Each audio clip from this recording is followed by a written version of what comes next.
Ya, matur nuwun dan sugeng rawu sedoyo ya. Ini salah satu kesempatan yang sangat langka sekali untuk sharing.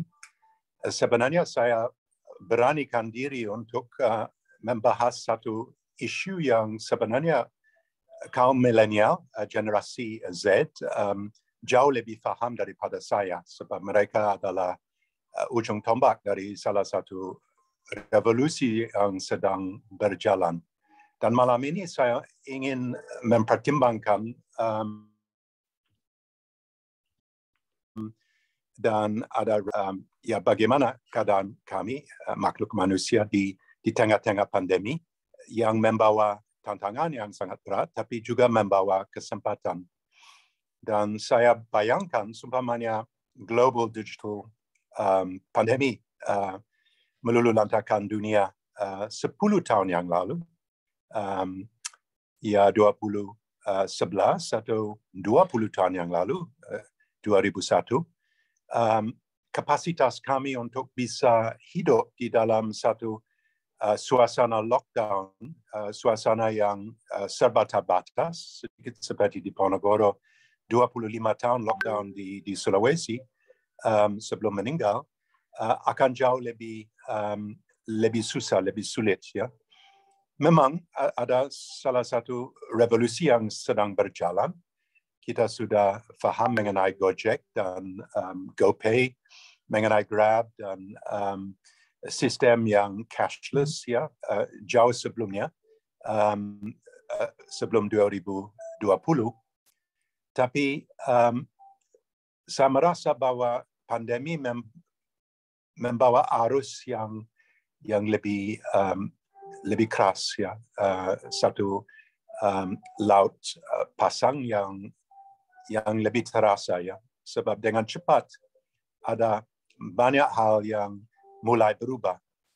Saya ingat sendiri 2 kali pada 2019 saya atau di dalam situasi yang kepepet waktu atau situasi yang betul-betul khilaf ya, lupa atas janjian. Salah satu lupa yang sangat berat dan sangat memalukan saya adalah waktu saya ya menerima undangan untuk menjadi salah satu narasumber untuk merayakan Dies Natalis dari IKJ ya, Institut Kesenian Jakarta pada bulan Juli. Saya pikir ini Jumat, tapi sebenarnya Kamis, dan saya sedang keluar dari rumah untuk antar saya ke anak saya ke klub, dan saya di Bel ya.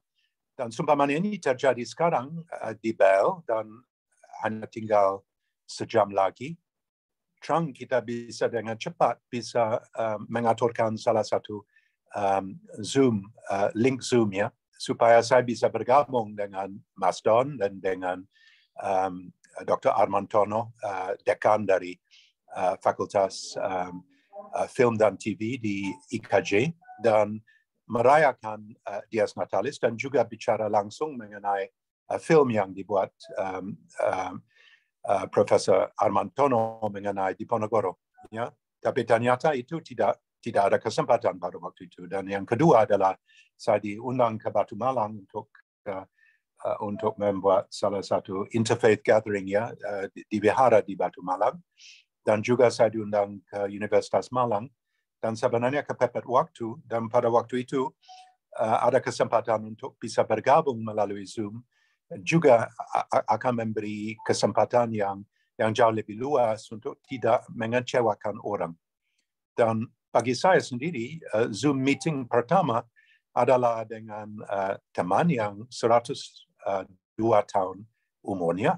Kita wawancarai adik perempuan dari Profesor Sumitro yang masih hidup untuk salah satu buku dari ayahnya, Radha Mas Margono, Herinneringen dari Taipeken, ya, kenang-kenangan dari 3 zaman. Dan sejak itu ada arus yang cukup terasa sekali. Dan saya merenungkan di dalam ya kira-kira 22 bulan lockdown, saya bisa meneruskan dengan saya punya agenda untuk research, ya. Research yang muncul, yang sudah dijadwalkan, seperti trilogi Madiun yang kita terjemahkan tulisan dari residen yang akhir dari Madiun, Dr. Lucian Adam, yang dipublikasikan di Jawa, dan itu diterjemahkan dan dijawantakan di dalam satu buku yang lengkap dengan anotasi. Dan semua itu bisa dijangkau sebab Jawa sebagai satu jurnal yang agak langka, bisa dijangkau online, ya. Dan yang kedua, ini hanya muncul sebab pekerjaan saya mengenai Diponegoro, itu adalah kapal perang korvet Pollux yang membawa beliau ke pengasingan di Manado selama 6 minggu di Laut Lepas. Dan dia diwawancarai terus-menerus dengan pendamping Jerman yang ditugaskan oleh Van den Bosch. Dan riwayat dari korvet itu, saya bisa menelusuri melalui online resources dari delfa.nl, ya. Mungkin kita lihat slide kedua, ya. Slide kedua adalah distance learning, ya. Ini seperti anak saya harus sekolah online, dan saya kira ini nasib dari banyak keluarga seantero dunia, ya, sekarang, ya. Dan hanya mulai agak longgar sekarang dan bisa ke sekolah untuk 3 jam sehari, walaupun ada ancaman dari Omicron, ya. Next slide. Dan juga kita harus sadar bahwa ada 2 elephants in the room, ya. Satu elephant in the room yang saya bicarakan sekarang mungkin hanya untuk elit, ya. Atau mungkin, ya, bisa dibayangkan hampir semua orang, sebab hampir semua orang punya handphone, ya. Tapi untuk betul-betul membuat salah satu penelitian yang berhasil, kita harus ada wifi, harus ada internet, dan harus ada laptop, ya. Dan ada banyak areal dari Nusantara, dari Indonesia. Kalau kita ke Papua, mungkin untuk download salah satu halaman itu akan memakan waktu setengah jam, ya, sebab wifi tidak ada atau tidak canggih atau tidak bisa diandalkan. So the first elephant in the room is that I'm talking about an issue which presupposes that warga di Indonesia punya akses kepada internet. Dan kenyataan adalah bahwa Indonesia adalah salah satu negara yang paling top untuk Facebook, untuk Instagram. Tapi internet access tidak bisa dibandingkan dengan situasi di negara saya, UK, atau di negara bekas kolonial, Nederland, ya. So that's the first elephant in the room, and maybe that's something we can discuss in the discussion. The second elephant in the room is about the trivialization of life's most important and meaningful relationships melalui sosmed, ya. Saya kena imbas dari sosmed waktu ada jejak khilafah di Indonesia, dan saya bisa merasa bahwa dari semua pihak, semua pojok dari Pulau Jawa dan seantero Indonesia, ada orang yang betul-betul marah dan ingin memberi banyak messages yang tidak sedap dan tidak enak, ya. Dan saya bisa merasakan bahwa ini ada semacam kesempatan untuk bullying, ya. Dan kita harus betul-betul memegang pada refleksi dari Sang Buddha, ya. There's no one that they're always praising, and there's no one they're always blaming, ya. Tidak ada seorang yang selalu dipuji-puji, tidak ada seorang yang selalu dicela-cela, ya. So these are the 2 elephants in the room, and we have to remember them as we go through the talk tonight. The next slide. Berikutnya. Jadi ini adalah salah satu perspektif sebagai saya sebagai sejarawan, dan seperti Gustav Mahler, waktu saya mengakhiri hidup, saya bisa ada refleksi bahwa my life has been all paper, ya. Gustav Mahler pernah bilang bahwa hidup saya adalah hanya kertas, ya, sebab dia menciptakan musik, ya. Untuk saya, hidup di perpustakaan dan membaca buku sejak saya mulai menempuh SMA 15 tahun, mulai menjadi undergraduate di Oxford, semua berfokus dan bermuara kepada perpustakaan, ya. Dan ini perspektif saya. Jadi ini harus dimaklumi, ya. Ada perspektif lain yang mungkin akan lebih ya tidak sebegitu berat di tangan dan berat di kepala daripada buku yang tebal, apalagi 1000 halaman dari Bapak Diponegoro atau dari Kuasa Ramalan, ya. So my perspective is a historical perspective, and I'm a working historian, a professional historian who writes, researches, and publishes. And that is my viewpoint. So maybe you can take me to task. Next slide. Jadi dalam 1 tahun terakhir atau 2 tahun terakhir, paling bawah adalah majalah Jawa, Jowo, dari Java Institute di Jogja yang didirikan oleh sederetan dari greats, ya. Dr. Cipto Mangunkusumo muncul waktu ada konferensi di Java Institute untuk meluncurkan pada 1918, dan juga ada Pobacaroko, ada sebangsa Kuncharaningrat, sebangsa dari Jayadeningrat, Pangeran Porboyo dari Jogja, Sam Copperberg, orang seperti Dr. Peugeot dan lain-lainnya. Jadi ini adalah salah satu majalah yang keren, yang pada masa sekarang successor is probably Archipel. Dan untuk Archipel saya menulis salah satu artikel mengenai kapal perang yang Anda lihat di sini di Pulau Nuku Iva, ya, di Marquesas, ya. Dan ini membuat salah satu around the world tour dan datang kepada Hindia Belanda beberapa hari setelah Perang Jawa pecah, ya, dan tiba di Tanjung Perak di Surabaya dan langsung ditugaskan untuk beberapa tugas untuk menjaga pantai utara, untuk menjadi wakship.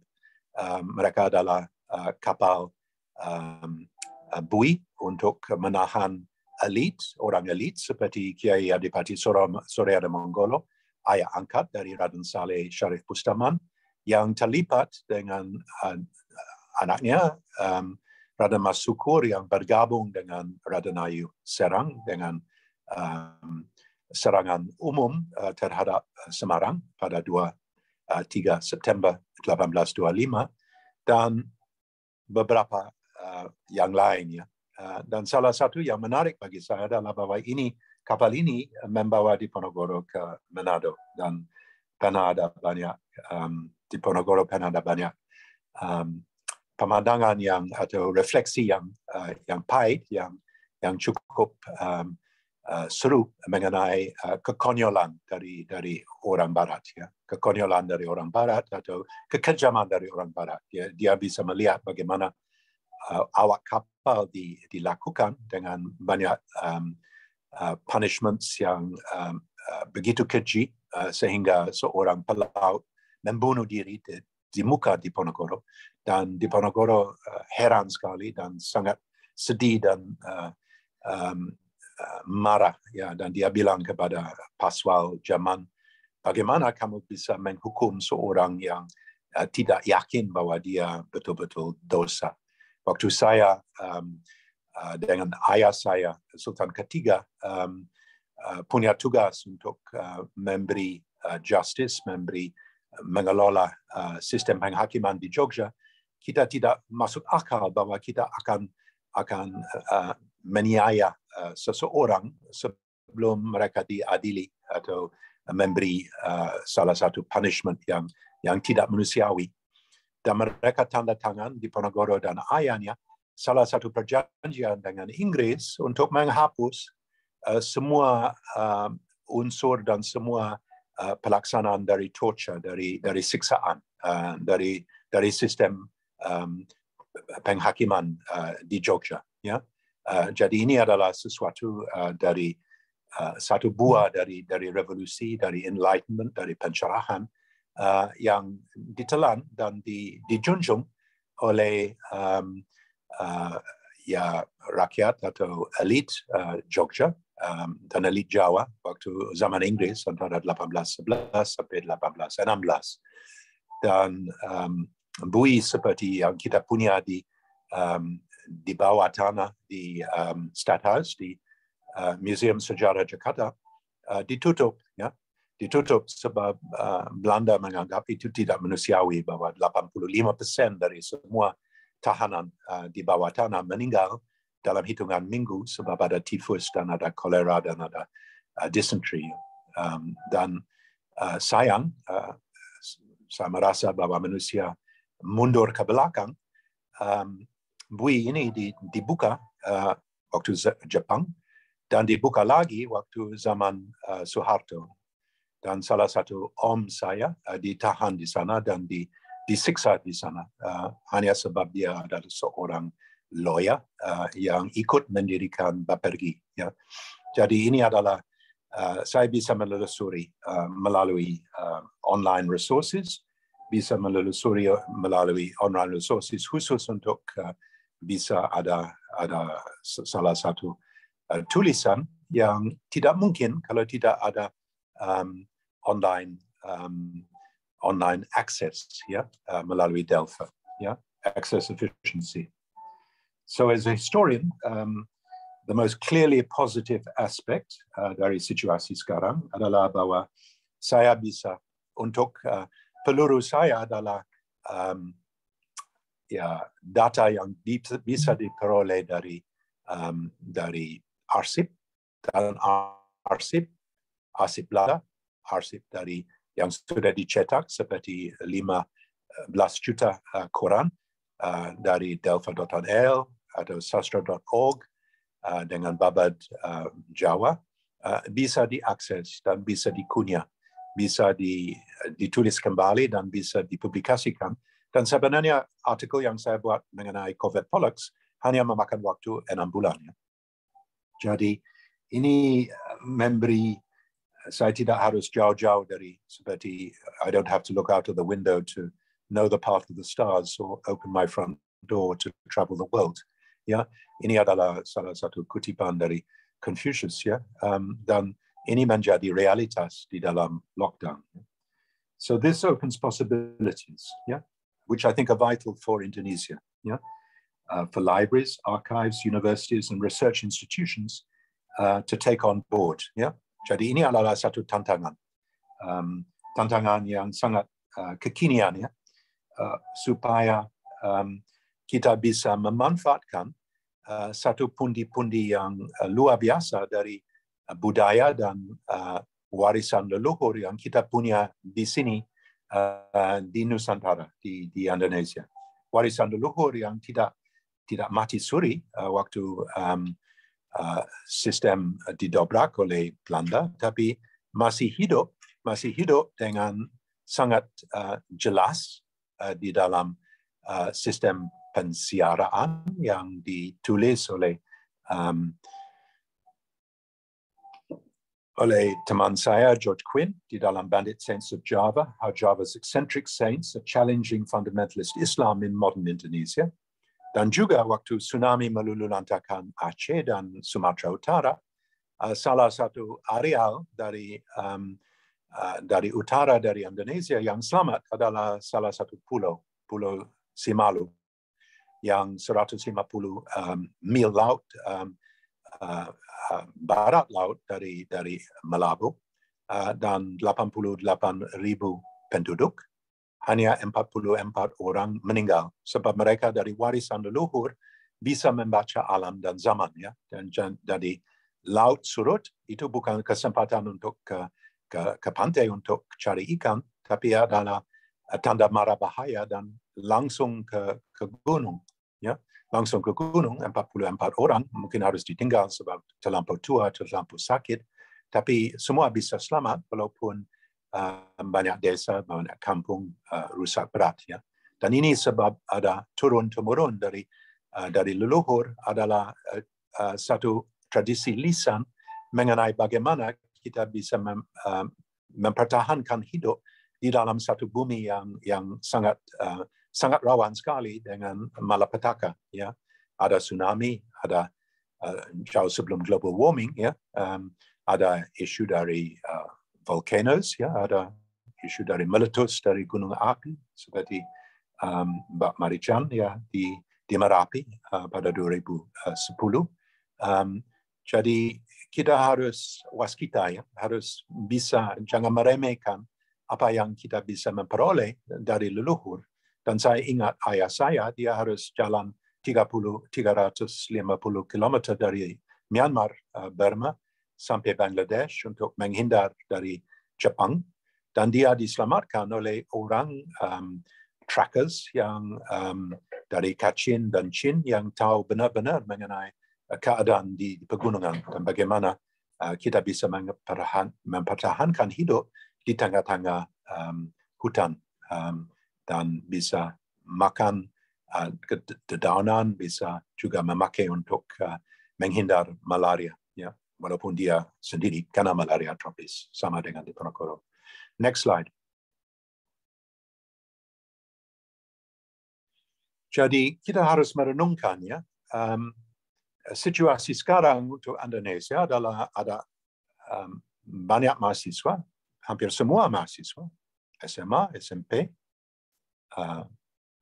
S1, S2, S3, orang yang sudah menjadi staf akademis, yang membutuhkan perpustakaan, ya, membutuhkan akses kepada libraries. Ya. Waktu ada lockdown, banyak libraries yang tutup, seperti Perpustakaan Nasional yang kita lihat di sini, di Jalan Merdeka Selatan, satu gedung mewah, ya.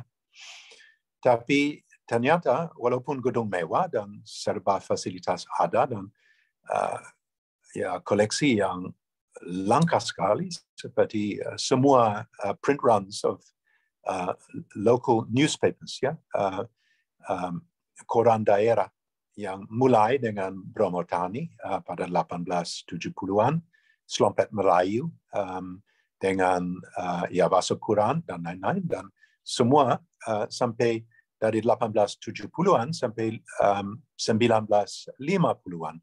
Yeah, so there are print runs in the National Library which are unique in the world.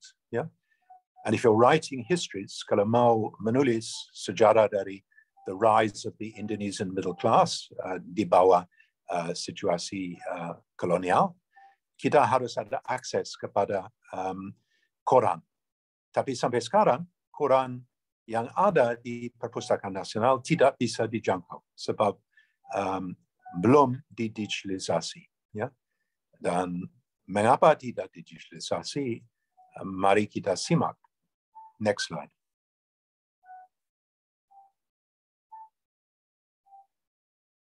So there is an issue of resource saving, yeah. Resource saving, we don't have to. Waktu saya mahasiswa, saya harus banting kepala belajar bahasa Jawa di Jogja, hidup serba pas-pasan di Tejokusuman selama 2 tahun.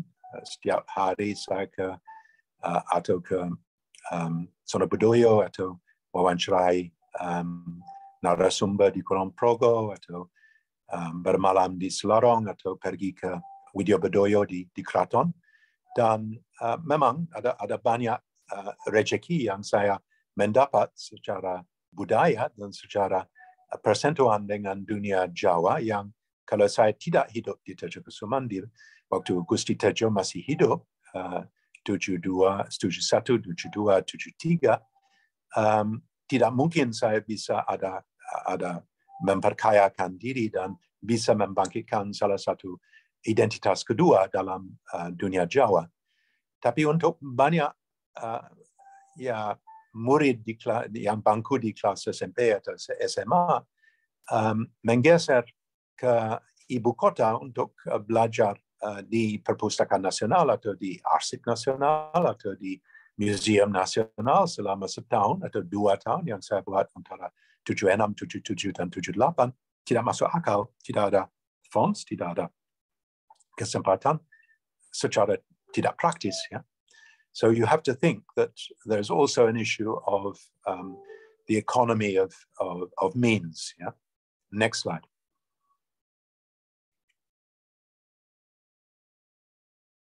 Dan salah satu tempat yang saya hidup selama hampir 18 bulan adalah gedung ini, ya, gedung arsip, penuh dengan makhluk halus yang harus disajikan pakai sigar dan pakai Yenever, bukan pakai dupa, yang dulu menjadi Bautenplatz untuk Reinier de Klerk, salah satu gubernur jenderal.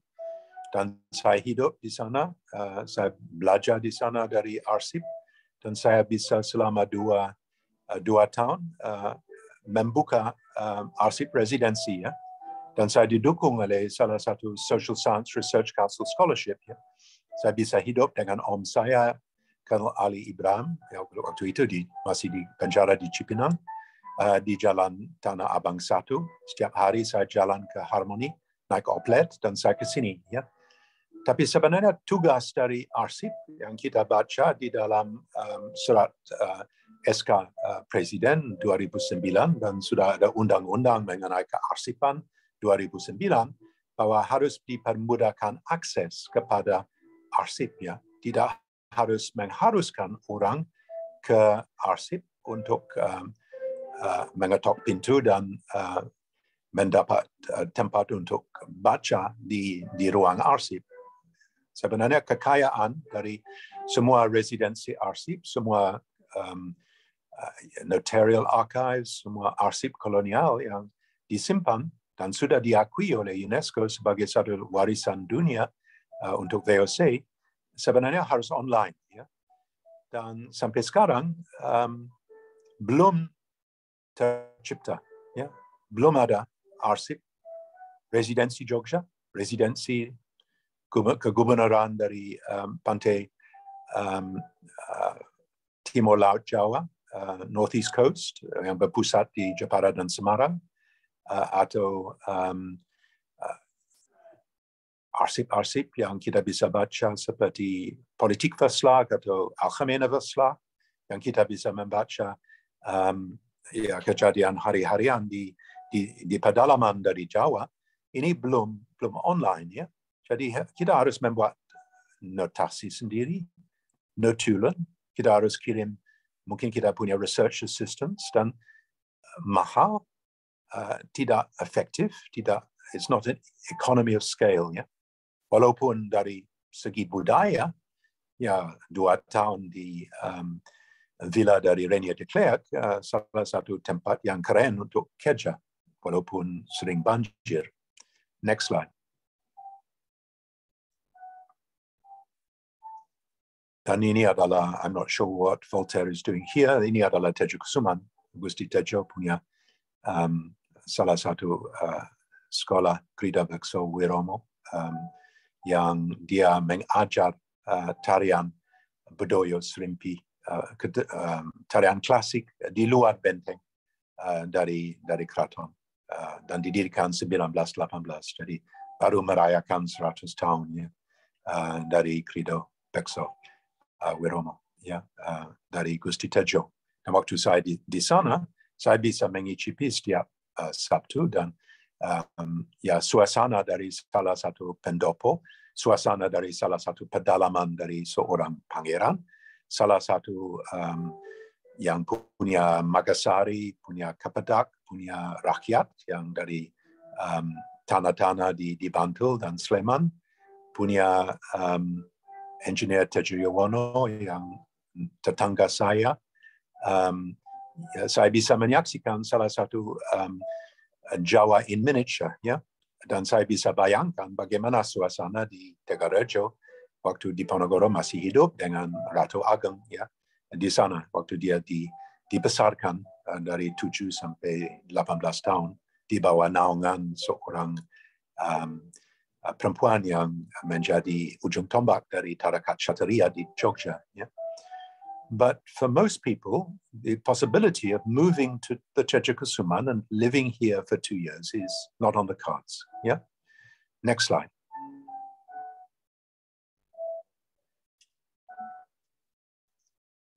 So the option of doing this research online, in my day, saya pakai mesin tik seperti dipakai oleh Mokhtar Lubis atau sebagai untuk Anwar yang atau ya sederet dari Pujangga Baru ya, Rosyan Anwar sebagai wartawan yang cover Clash 1 dan waktu anak Radamas Margono dibantai oleh Jepang di area dekat sekali dengan saya hidup sekarang. Semua harus diketik dan harus ada cut and paste, harus ada tipex, sangat ya sangat berat ya, tidak mudah ya, tidak ada komputer. Komputer pertama saya adalah 1988. Jadi ada kira-kira 20 tahun sebelum era komputer yang saya pakai mesin tik ya. Dan kita harus ada greget ya untuk bisa mewujudkan salah satu buku dari 1000 halaman. Next slide.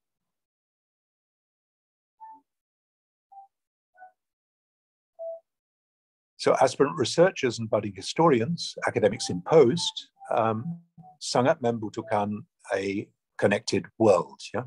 Jadi satu dunia yang kita bisa baru saja ada niat dari Kedutaan Besar Sri Lanka di Jakarta untuk membuat salah satu webinar, 2 webinar mengenai hubungan antara Sri Lanka dan Jawa, Pulau Jawa, pada khususnya kepada Indonesia pada umumnya. Ya. Dan kita bisa dalam sekejap membuat Zoom meeting dengan salah satu pakar mengenai orang Jawa orang Melayu di Sri Lanka dari Hebrew University di Jerusalem, ya, Ronald Ritchie. Kita bisa hubungi teman saya Zahir Karim di Colombo, dan kita bisa menghubungi Mas Bondan di UE ya, dengan Duta Besar untuk merencanakan salah satu webinar. Ya. So the benefits of a connected world are very real. Yeah?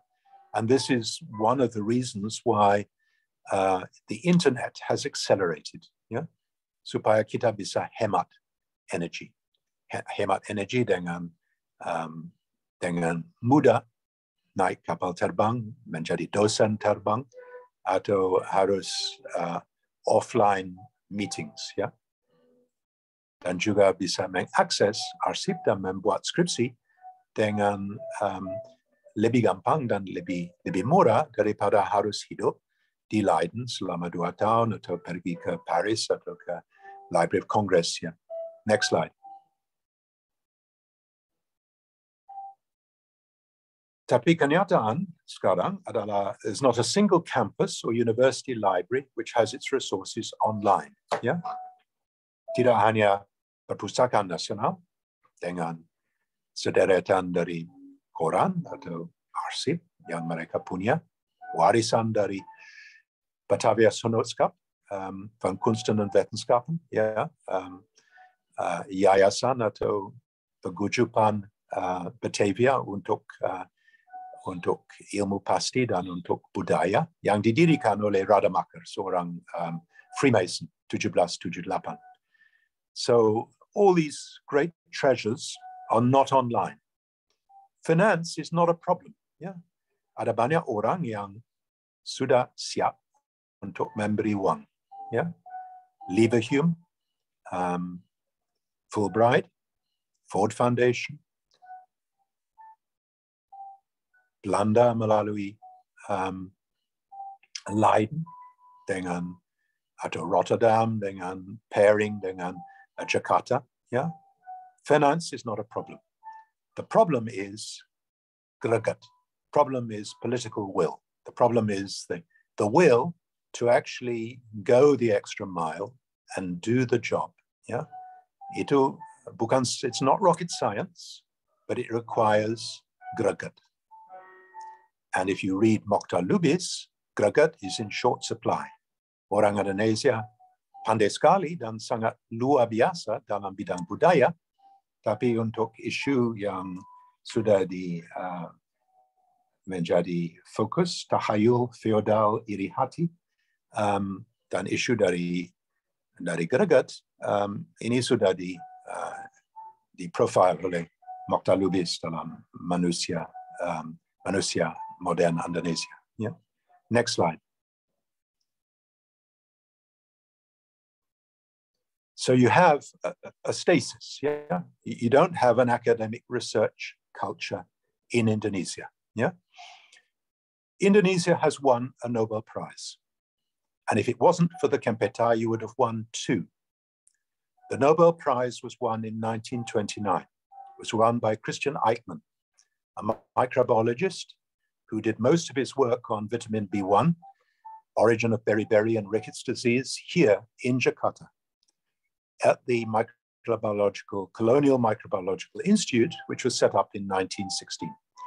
Jadi, salah satu masalah sekarang untuk Indonesia adalah keabsahan dari salah satu budaya penelitian, a research culture, a Socratic dialogue, a republic of letters. Ya, jadi kosong melompong. Ya, tapi tidak seharus begini. Tidak harus begini, dan kita bisa menoleh ke belakang.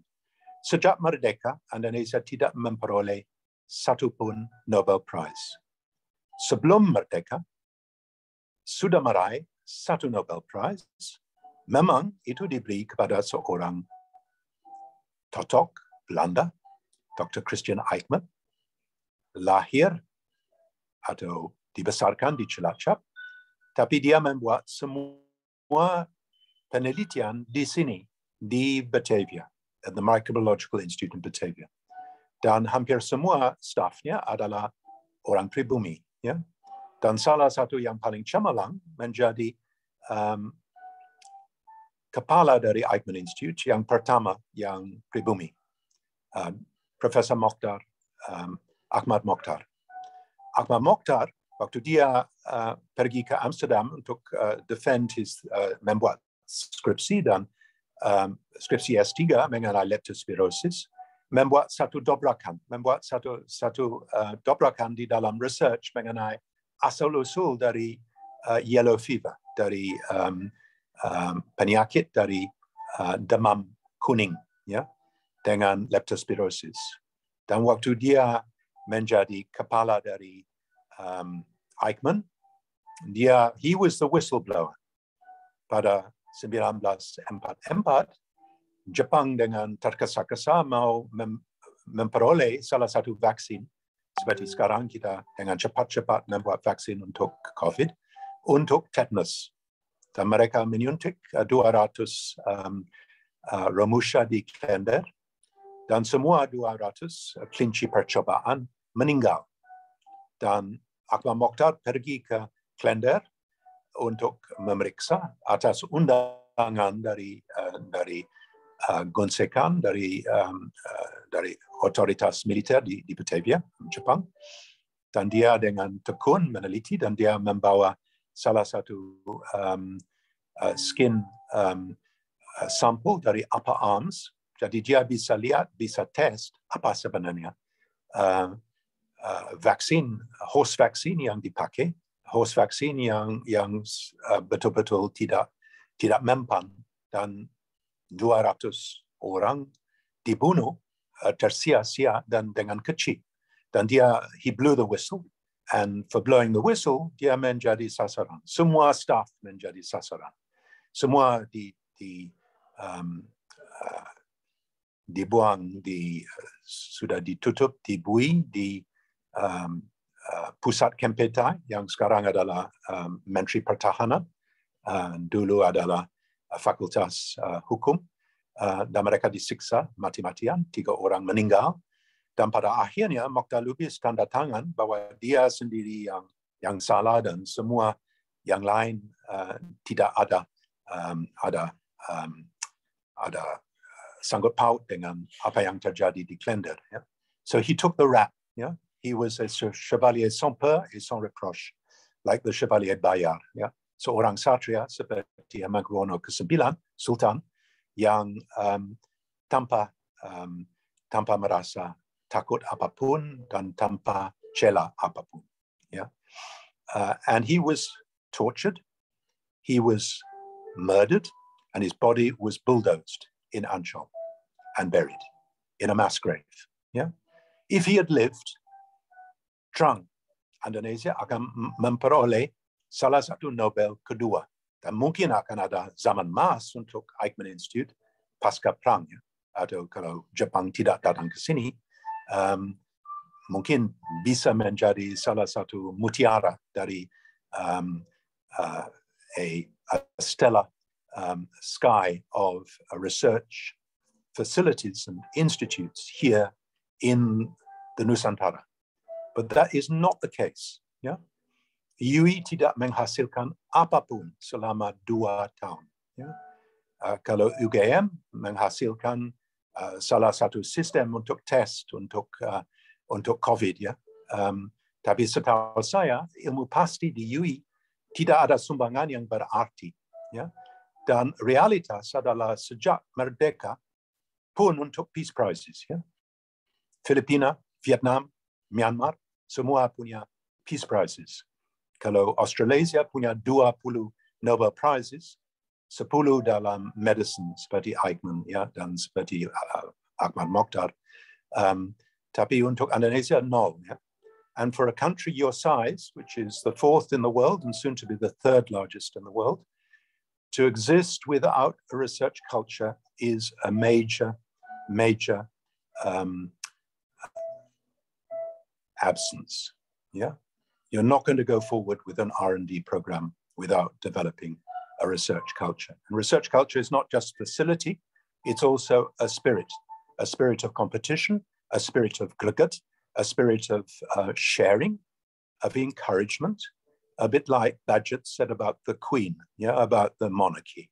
You should encourage, you should warn, you should advise, and you should forbid. Yeah, so that there should be of people working together and sharing. It shouldn't be a system proyekan seperti yang membajak pekerjaan atau penelitian saya mengenai Madiun untuk memperoleh salah satu rezeki dari satu projek yang ditandatangan dengan Pemda Madiun. Ya. Itu sama sekali satu celah. Ya.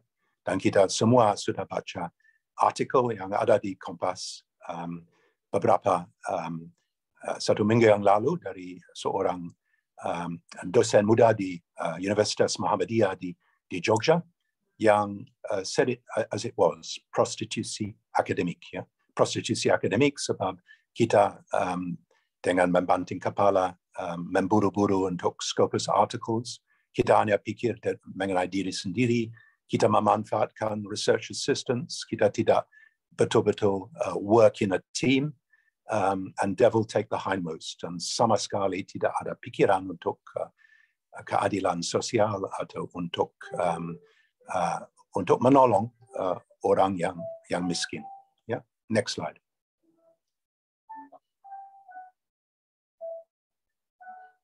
Memang ada satu orang dan satu fonds yang membuat salah satu perdobrakan. Orang adalah Henk Niemeyer yang mendigitalisasi lebih dari 1.1 juta halaman dari VOC archives. Ya? Dan sekarang setiap hari ada 500 hits. Dan itu dibayar oleh Courts Foundation. Ya? Salah satu yayasan swasta pribadi dari Nederland, ya? Yang membayar. Yang ada warisan dari satu orang yang punya peduli sekali kepada zaman Jepang dan kepada sejarah, dan mewariskan satu hibah, satu kapital yang dipakai untuk satu projek yang berjalan dari 2009 sampai 2017 yang mewujudkan arsipindonesia.org dan sejarah Nusantara anri.go.id. Tapi sejak Henk Niemeyer sudah retired atau Courts Foundation sudah selesai, tidak ada penerus, ya. Jadi ini mandek, ya. You got very expensive machines which have been paid for, but they are idle in the basements of ANRI. You've got lots of PEMDA who will say, yes, yes, yes, we've got everything digitalized, but you go and then look online and there's nothing online because they put all their digital scans, which are not real scans because they've got no OCR, no optical character recognition, on flash disks, on Play Store, yeah? So there is a whole industry for digitalization, but it's a smoke and mirrors, yeah? It's not the real thing. Next slide.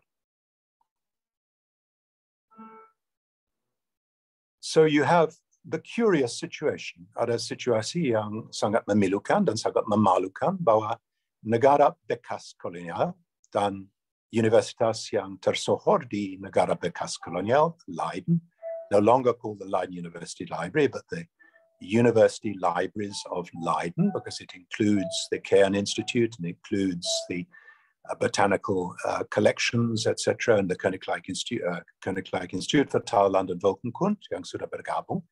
Setiap hari ada 5,000 hits online. Half of those hits are from Indonesia. Yeah, so they began digitalizing their library 10 years ago and more. And the situation is that the people who now have to use it the most are the ex-colonial state, yeah, Indonesia, yeah. You don't have libraries here, you don't have universities here. They're all too busy making money out of projects to bother with such a boring and very time-consuming task. And so the situation is that you have to access the resources, international resources, and for Indonesia, the key global resource is Leiden. So every day you have half the online searches in Leiden hailing from all parts of the archipelago, all parts of Indonesia. And that's great for Leiden. It projects its image in the world, but it's not great for Indonesia. In fact, it's a badge of shame. Next slide.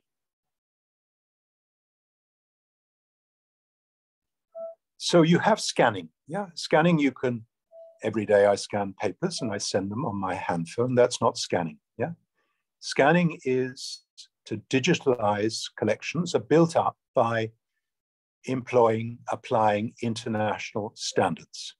Di Belanda ada salah satu standard yang menjadi metanim, ya, mais flexis. Yeah. Long-term storage of large amounts of books, archives, and manuscripts, newspapers, academic papers, and theses, colonial archives, photos, films, audio recordings. Sekarang Meteorological Institute mau bawa semua seismographs di scan, ya. Itu adalah salah satu tugas yang mulia dan sangat penting, tapi harus dibuat secara profesional. Yeah? So you have to have the right lighting, you have to have the right ability to OCR, to scan characters. And if you're doing it, you have to dovetail it. Yeah? So all the various provinces, 11 provinsi di Belanda, punya sistem digitalisasi, punya sistem yang tunggal digitalisasi di bawah naungan dari National Arsip.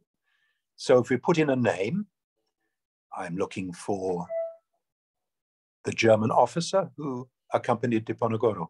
I put in the name, Knolle. Immediately, out pops Amsterdam Doop Archief, yeah? The baptism archives of the Gemeente of Amsterdam, yeah? And there is the name Knolle.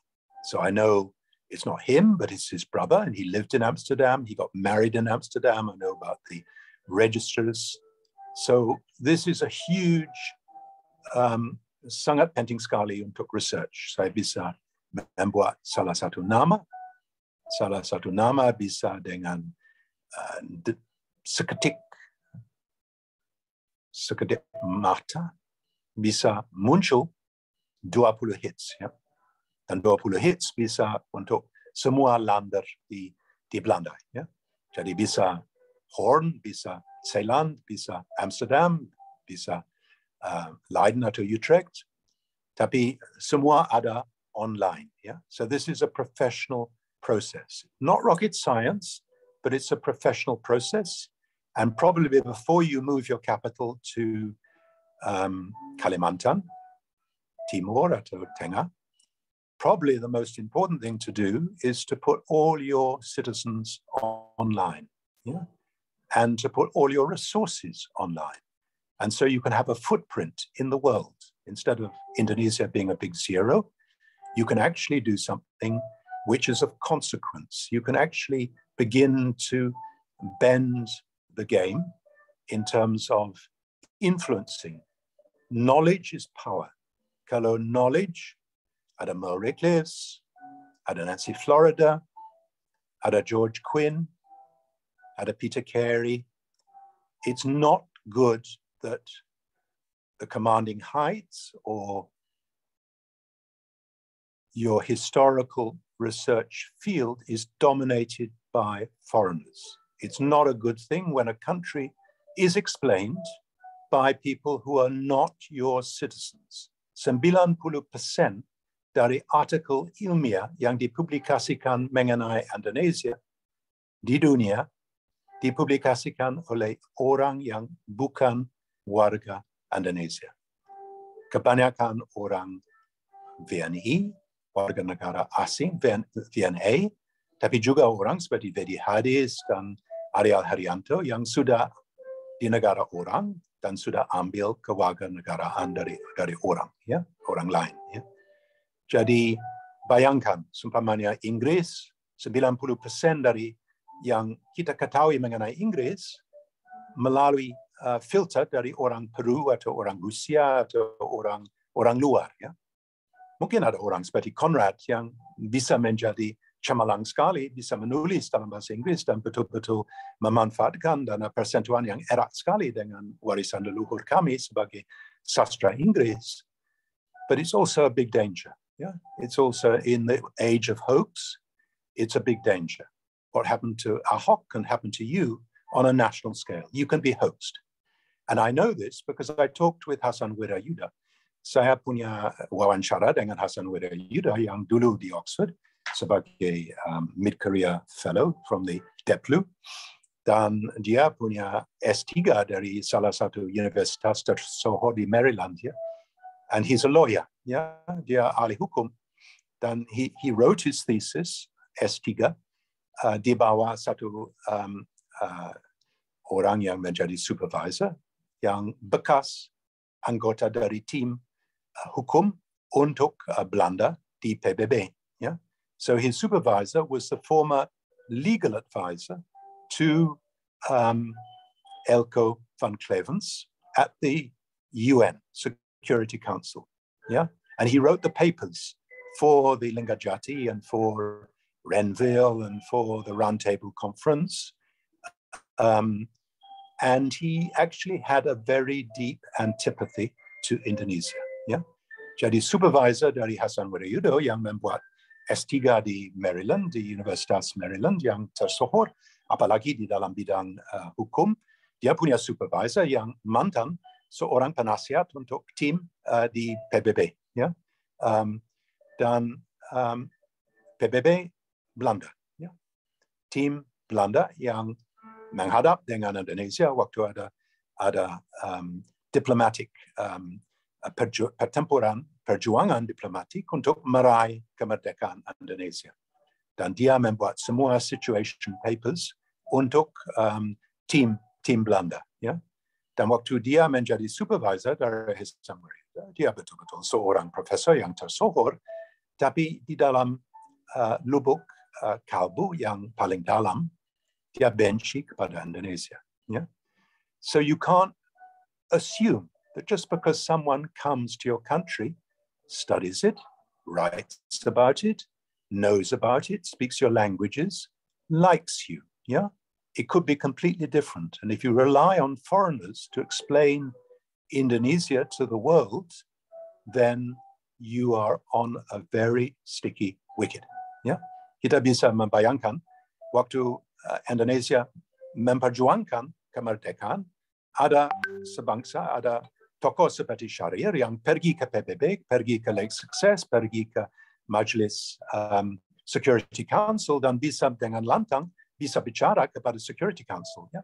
Bisa memakai semua aset-aset dari dia punya pendidikan dan dia punya oratory, dia punya kecerdasan, dia punya kapasitas untuk bisa meyakinkan 11 anggota yang betul-betul cemerlang yang dari Security Council bahwa Indonesia layak menjadi narasumber, layak punya menjadi interlocutor valid, ya. Jadi your independence was won on the battlefield, but it was also won at the meja runding. And at the meja runding, you needed people who had facts at their fingertips. You needed people who could explain you to the outside world, who could project you to the outside world. It's a very, very important facet. Malam ini saya pakai bahasa Inggris. 1000 tahun yang lalu tidak ada satu pun di dunia yang pakai bahasa Inggris. Lingua franca adalah Latin, ya. 500 tahun sesudah itu, lingua franca adalah Prancis. Hanya dalam hitungan 250 tahun terakhir sejak Raffles dan abad 18, Inggris menjadi salah satu global language, ya. And bayangkan, having a global language, being a small, not terribly well-endowed island off the northwestern flank of Europe, you can export hanya 2 publikasi, the complete works of Shakespeare and the King James translation of the Bible, bisa membayar dengan intellectual property rights semua ongkos dari Oxford University Press. Yeah? So you meraih banyak untung dari menguasai dunia soft power dunia. Dan kita bayangkan 50, 60, 70 tahun sesudah merdeka, waktu saya memperjuangkan kemerdekaan untuk Timor Leste, saya ingat waktu ada Santa Cruz Massacre terjadi dan terkuak di seantero dunia dengan film dari Max Stahl, dan semua telepon mendering di KBRI di Washington, konsulat di New York, semua instansi yang punya perwakilan Indonesia, tapi tidak ada seorang Indonesia yang berani mengangkat telepon. Mereka minta kepada State Department untuk menjawab untuk mereka sendiri. Yeah? That is a testimonial in propritate of your country and of your nation. You should not be in that position. Next slide.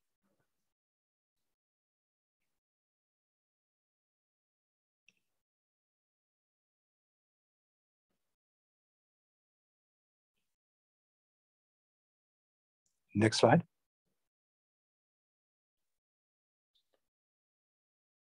Cismer. Next slide.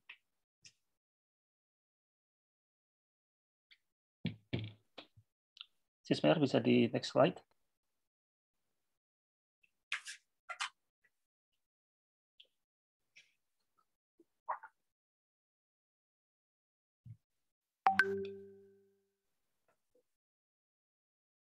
Mohon tunggu sebentar, Prof.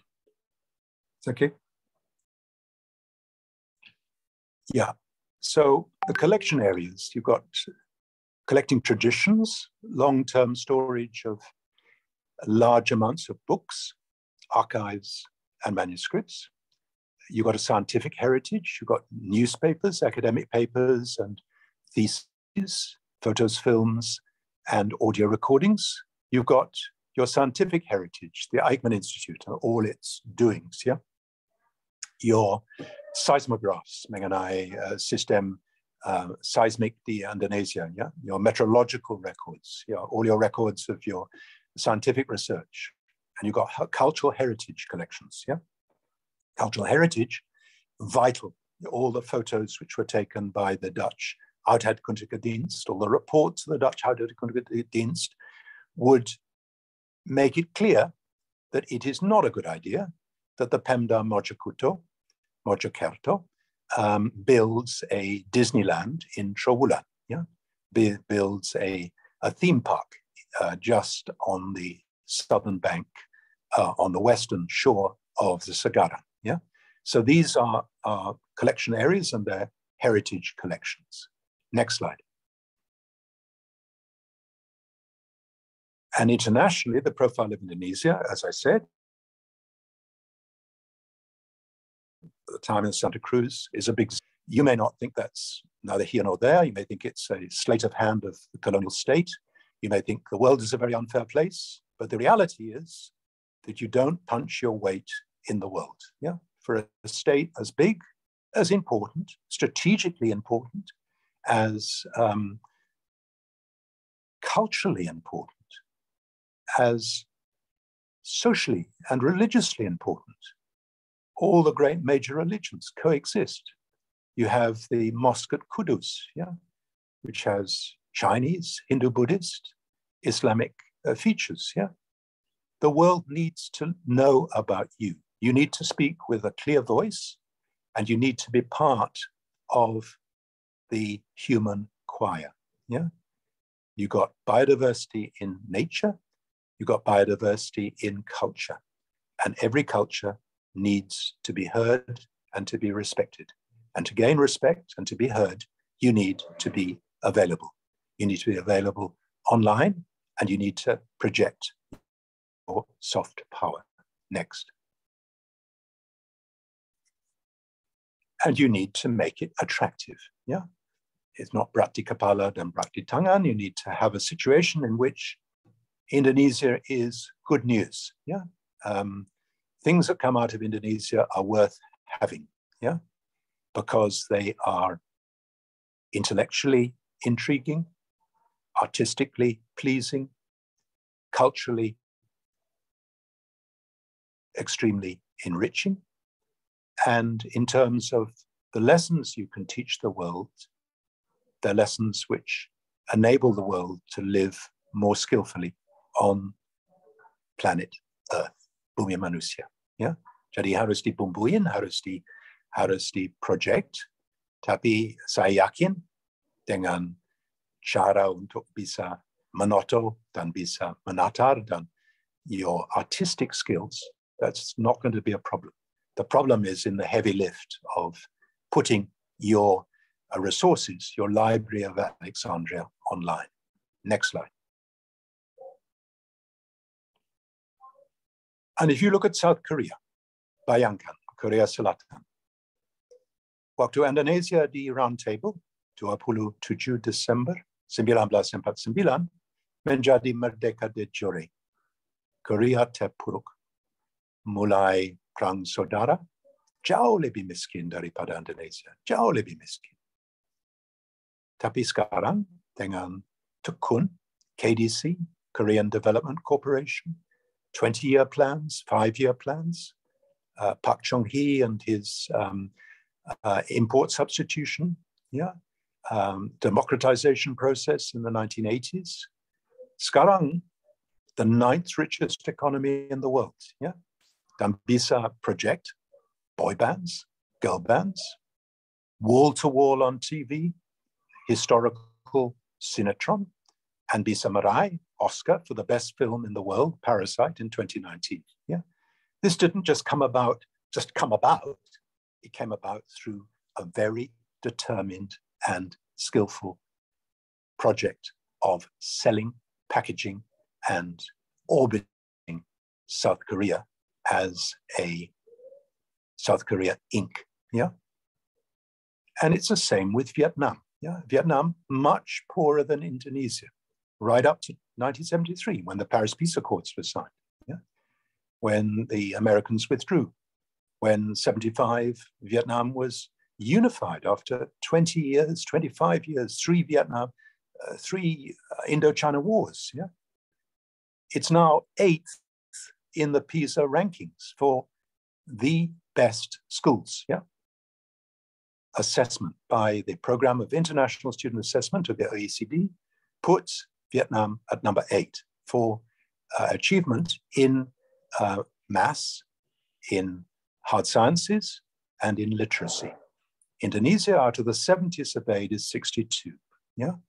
So again, 2 near neighbors in the Asia-Pacific region who started at a much lower base, but have now outstripped Indonesia. Yeah. Next slide.